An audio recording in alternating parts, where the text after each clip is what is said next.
G'day guys.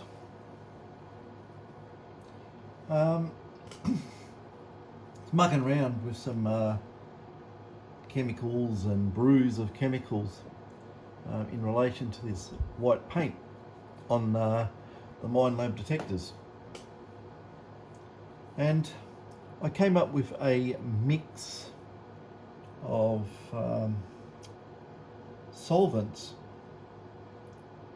but I'll just show you how it works. I'll just do part of the board here.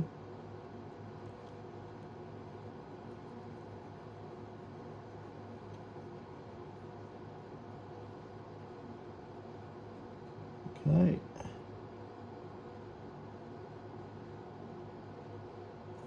Just reverse the cotton tip around, and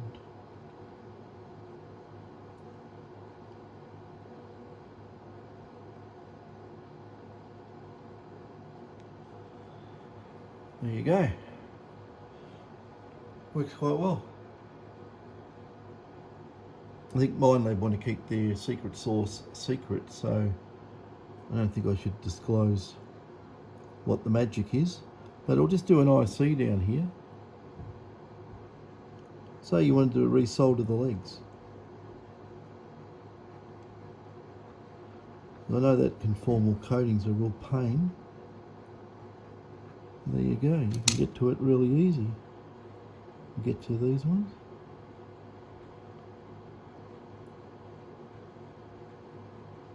There you go. Get a bit more, and take the paint off the IC if you want. It won't have its numbers on, it'll be ground off.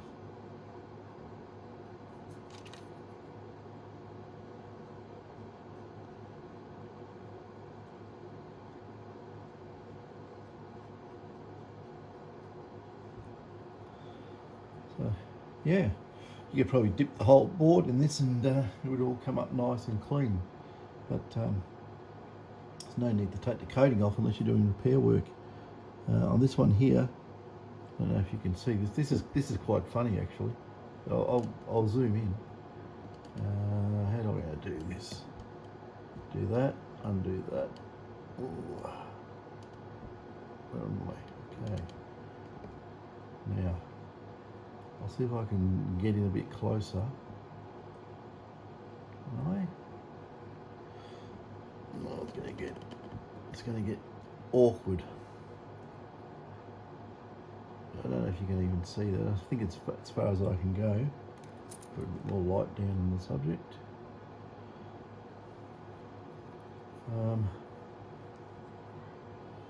Want something more pointy than that? I'll use a multimeter lead, that should do. Oops. Okay. Is that one there? Yeah, that resistor there. That end isn't soldered. It's actually sticking up in the air. It was just touching. That stopped the detector ground balancing. I thought some of these capacitors might have gone short. I haven't even bothered testing. I was cleaning out to check them, and yeah, I noticed this one here wasn't even touching. So I think it was, but the solder's fractured, broken away. I've touched the top there with the multimeter, and the bottom of the pad. There's no continuity. I'll just put the multimeter on in beep range. I'll give it a test. Okay, it's hard working like this, but I'll give it a go. Oh, actually, I want to go on top of that.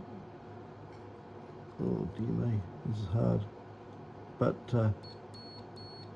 there's a beep. I'm on top of the resistor, and I'm on the pad, and there's no continuity. It's definitely there. But yeah, that's a ground balance fault. Won't ground balance a million years. Completely locked out. So if you want to see where that is on the board, I'll zoom out and you can probably work that out. Yeah, so that's a good little find, being able to remove that white paint. It's always been a bit of a bug. Early on I've used bicarbonate of soda or baking powder with a very small air blaster, and that used to get it off, but you know, it would start taking the resist off the copper tracks on the board, and it's not very good. If you go too hard, it would eat the copper tracks off the board, and yeah, didn't want that.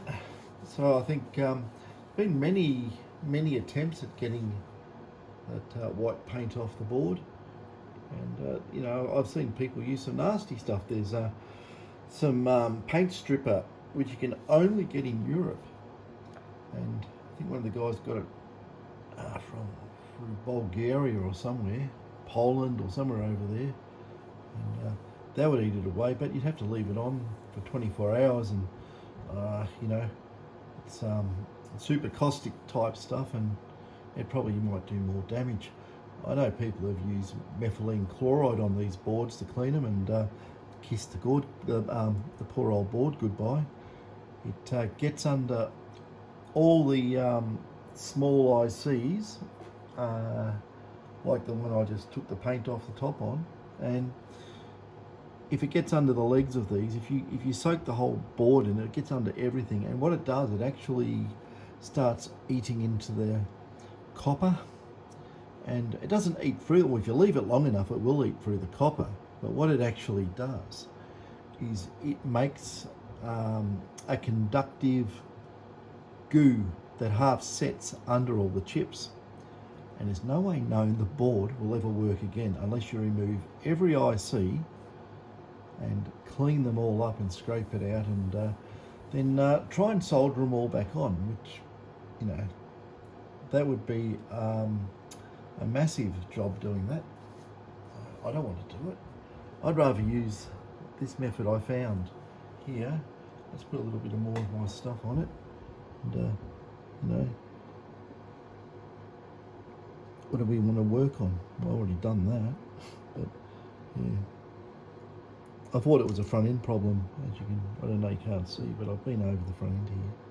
But, so you know, you wanted to clean that chip there to do some resoldering or check it, because you know, realistically, you can't even use a multimeter tip on these legs, because it's the paint, you push through the paint, and the paint actually follows the pointy tip in and still causes a non-conductive layer. You have to really scrape it and yeah, get rid of that stuff. But there you go, you know, that's very clean.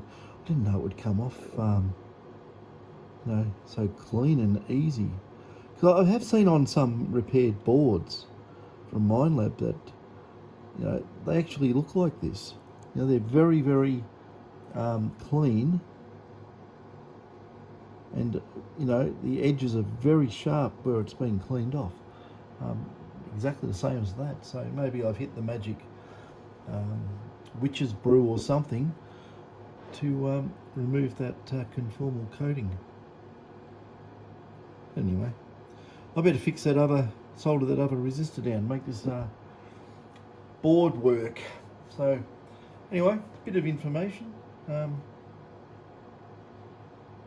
Yeah, I don't really want to give away the recipe to do it, because, you know, it took me ages to do it. I'm sick of giving away, you know, what can we call it? We could call it, you know, hours and hours of, you know, labour. Thus, it's technically intellectual property after you come up with it, and to give it away, it's silly. You know, Minelab's not going to give you circuit diagrams for their detectors, and they're not going to tell you what all the parts are they? That's why they're all rubbed off. So I think I might have to toe the same line there, and yeah, just yeah, treat IP as something valuable, and yeah, just not gift it away for nothing. So yeah, that's 10 minutes of video. I'll turn it off, catch us later.